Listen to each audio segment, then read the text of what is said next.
Movie time पेश करता है Shazam fury of the gods. Movie की शुरुआत में हम एक म्यूजियम को देखते हैं जहां शेज़ैम विज़ार्ड की टूटी हुई छड़ी रखी होती है जिसे शेज़ैम ने पहले पार्ट में टकलू विलन को हराने के लिए तोड़ दिया था।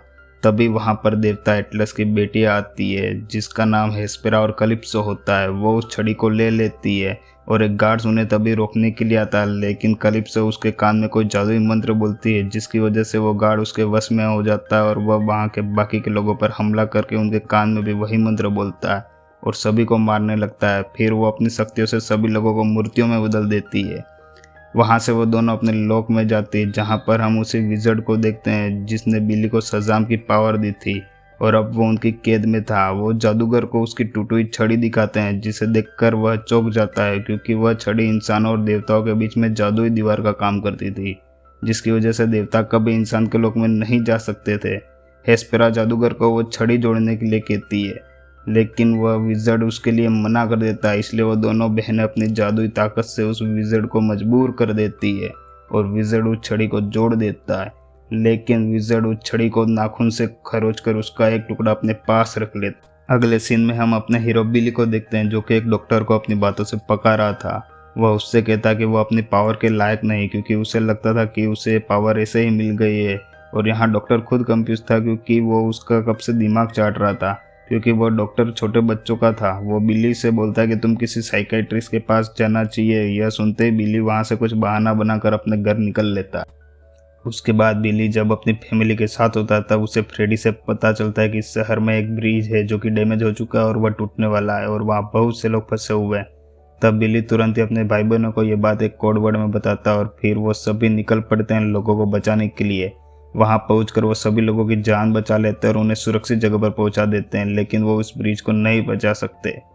इसके बाद वो सभी द रॉक ऑफ एटर्निटी में आते हैं जो कि किसी स्कूल की नर्सरी क्लास जैसा लग रहा था और ये इनका ऑफिस बन गया था जहां बिली उन सभी से कहता है कि अगर हम साथ मिलकर यह काम करते तो उस ब्रिज को भी टूटने से बचा सकते थे।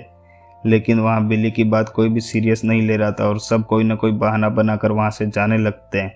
आगे हम फ्रेडी को देखते हैं जिसके स्कूल में आज एक नई लड़की आई होती है जो उससे कुछ पूछ रही थी। तभी वहाँ दो बदमाश लड़के आ जाते हैं जो फ्रेडी को पीटते हैं और उसकी स्टिक भी बैंड कर देते हैं।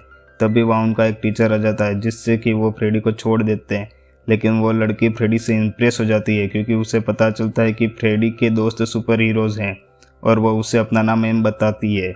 इधर जादूगर उस छड़ी के टुकड़े पर मंत्र बोलकर बिल्ली को आगाह करने के लिए भेज देता है। इधर बिल्ली अपने सपने में देख रहा होता है कि वह वंडर वुमन के साथ डेट कर रहा है, पर वंडर वुमन के चेहरे की जगह वो विज़ार्ड का चेहरा देखता है जो उससे कहता है कि एटलस की वारिस उसकी शक्तियाँ लेने आ रही है और वह इंसानी दुनिया को बर्बाद कर देगी। तुम्हें किसी भी हाल में उनको रोकना होगा। यह सुनते बिल्ली डर के मारे नींद से उठ जाता है।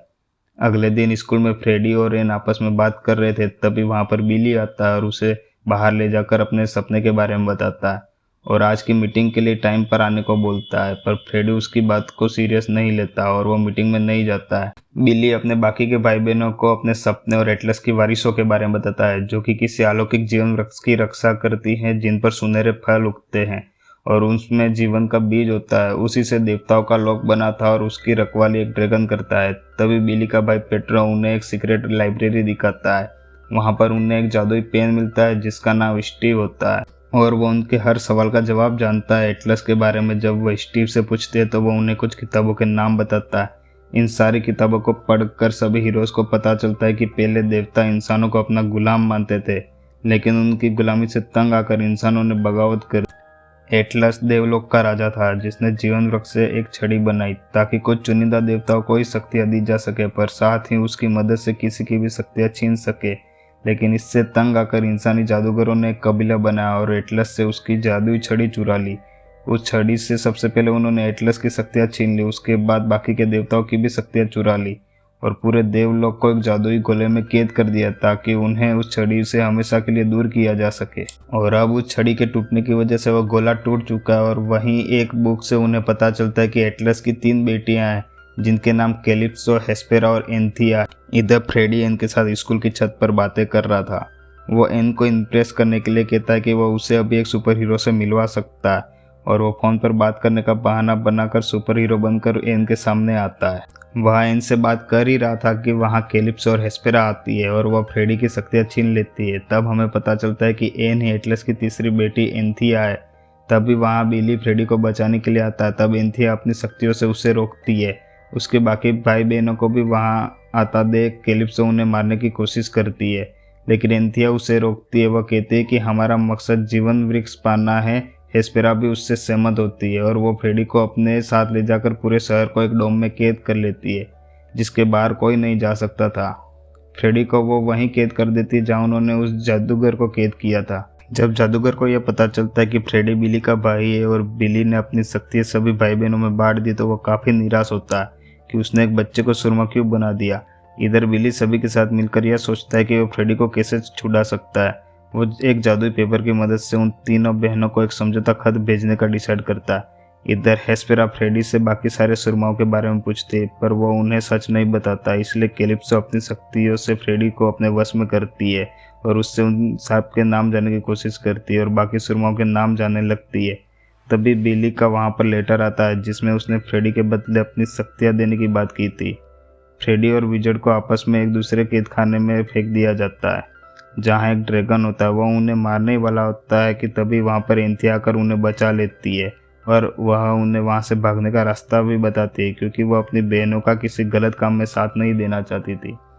इधर हेस्पेरा बिली से मिलती है। बिली उसे बातों में फंसाता है और उसके भाई बहन आकर हेस्पेरा को घेर लेते हैं कि तभी कैलिप्सो वहाँ आकर उसके भाई पेट्रो से उसकी शक्तियाँ छीन लेती है और वहाँ उनके बीच जबरदस्त लड़ाई छिड़ जाती है। हेस्पेरा सेजाम फैमिली को बुरी तरह से हरा देती है, लेकिन बिली अपनी समझदारी से हेस्पेरा को हरा देता है और उसे द रॉक ऑफ इटर्निटी में लाकर कैद कर देता है, क्योंकि उस गुफा में सुरमाओं के अलावा और कोई भी नहीं आ सकता था।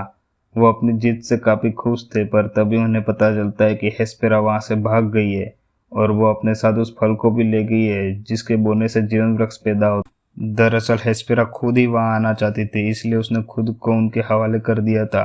इधर फ्रेडी और विजर्ड को देवलोक से भागने का दरवाजा मिल जाता है। वो जैसे उस दरवाजे के पास जाते हैं तो वहां हेस्पेरा निकलती है जिसके हाथ में वो सुनहरा फल होता है, जिसे देखकर फ्रेडी और विजर्ड वहां पर छुप जाते हैं। हेस्पेरा उस फल को लेकर अपना बहनों के पास जाती है, जिसे देखकर कैलिप्सो उस फल को इंसानी दुनिया में बोने को कहती है ताकि पूरी इंसानी लोक को खत्म किया जा सके। पर हेस्पेरा और एंथिया इस बात से सहमत नहीं थे, क्योंकि उनका मकसद सिर्फ अपने लोक को फिर से आबाद करना ही था।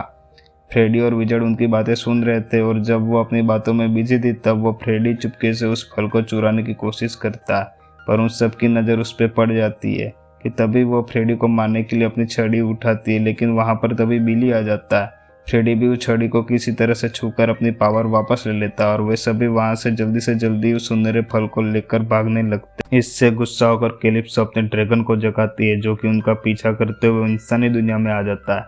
बिली और उसके भाई बहन जाकर अपने मॉम डैड को उठाते हैं और उन्हें अपनी सच्चाई बताते हैं, जिससे कि उसके मॉम डैड शॉक हो जाते हैं, लेकिन वह उन्हें अपने साथ वहाँ से भागने के लिए बोलते हैं, क्योंकि ड्रैगन उनके पीछे पड़ा था और वह वहाँ से भागकर शहर की तरफ जाते हैं। तभी ड्रैगन पर बैठकर कैलिप्सो वहाँ आती है और वो बिली के बाकी के भाई बहनों से भी उनकी पावर छीन लेती है, लेकिन उसी वक्त मेरी उस सुनहरे फल को लेकर वहाँ से भागने लगती, पर कैलिप्सो उसकी भी पावर छीन लेती है, जिससे कि वो नीचे की तरफ गिरने लगती है, लेकिन बिली उसे बचा लेता है और अब वो सुनहरा फल कैलिप्सो को मिल जाता है, जिसे वो वहीं के एक मैदान में बो देती है, जो कि तुरंत ही एक पेड़ बनकर वहाँ उगने लग जाता है, जिसकी जड़ें पूरे शहर में फैलने लगती है और उन जड़ों से बहुत ही भयंकर क्रिएचर निकलते हैं। वो क्रिएचर लोगों को मारने लगते हैं और शहर को तबाह कर रहे होते हैं।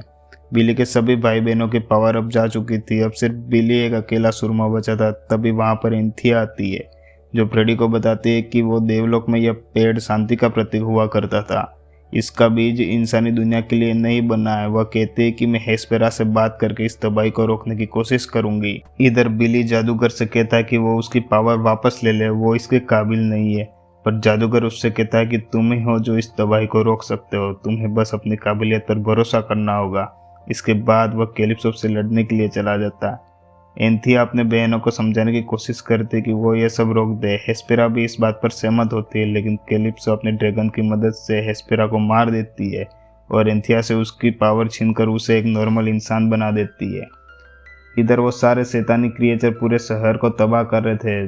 तभी बिली की छोटी बहन डोरा उस जादुई पेन से पूछती है कि क्या ये क्रिएचर किसी चीज़ से डरते हैं।